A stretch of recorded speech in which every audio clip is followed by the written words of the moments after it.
Hi everyone, the Simple Dad here. In this video, I'll show you how to take notes while watching a lecture. So whether you're watching an online class, tutorial, or a business seminar, Samsung's multitasking mode lets you watch and take notes at the same time. So you can go ahead and just open up Samsung Notes side by side with your video and never lose focus, switching between the apps again. So let me show you how to do this. So here we'll go ahead and use YouTube and we'll use Notes. However, you can go ahead and even download the video onto your phone and then go ahead and use this side by side. So here we'll first go ahead and open up YouTube. So here I've got a lecture talking about algebra. So in order to take notes while watching this video, we'll go ahead and tap on the recent button here. Next, we'll tap on YouTube at the top here, and then we'll tap on open in split screen view.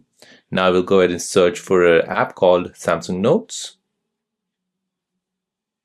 We'll go ahead and create a new note, and we'll go ahead and start making our notes. So since you want to go ahead and make your notes, you want to go ahead and use your S Pen. So now here we can go ahead and press play, make it in full screen view, and then we can go ahead and start making our notes. So this feature is a lifesaver for students and professionals alike, so you can jot down important details, timestamps, and reminders instantly without pausing the video. It helps you retain more information and stay in the zone, and this is for anyone who is learning or working from home. This turns your Galaxy into a mini workstation. So there you go guys, that is how to take notes while watching a lecture on your Samsung Galaxy device.